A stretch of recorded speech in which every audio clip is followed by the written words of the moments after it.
Untuk menjaga stabilitas pangan masyarakat menengah ke bawah, Lembaga Distribusi Pangan Masyarakat LDPM Gampung Empetring, Kecamatan Darukamal, Kabupaten Aceh Besar, menjual beras murah ukuran 5 kg dengan harga Rp40.000. Dan upaya ini dilakukan melalui pengolahan gabah secara mandiri, kemudian diolah menjadi beras yang dijual secara komersil kepada masyarakat.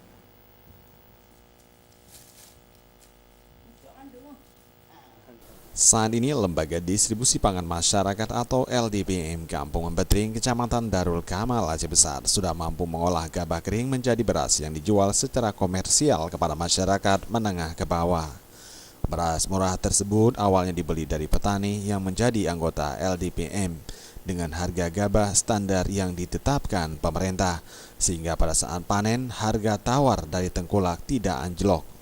Ketua Lembaga Distribusi Pangan Masyarakat Kampung Empetring, Arifin Radi, menyebutkan pihaknya baru mampu mengemas beras ukuran 5 kg dengan harga lebih murah daripada harga jual pasar dan sudah mulai dilepas ke pasaran. Itu program baru, itu program UPPN. UPPM. Di kendala kita apa yang Kendala kita untuk menjalankan UPPN itu adalah mesin giling padi. sama gudang? Ya. Sama gudang. Ya, sejauh ini manfaat yang untuk anggota sejauh mana dengan adanya ini? Dengan sejauh ini untuk anggota tuh harga itu enggak terlalu anjlok sama sekali. Kalau biasanya pada musim panen itu harga gabah 4.000. 4.000. Tapi dengan adanya LDPM di mana-mana itu harga gabah itu bertahan paling murah itu 48 sampai 5.000.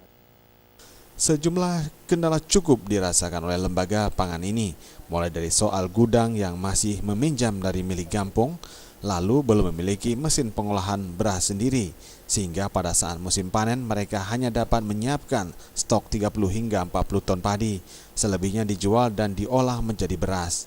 Ditambahkannya, upaya yang mereka lakukan selama ini mendukung rencana pemerintah mewujudkan kemandirian pangan secara mandiri dan berkelanjutan. Tim Liputan Aceh TV.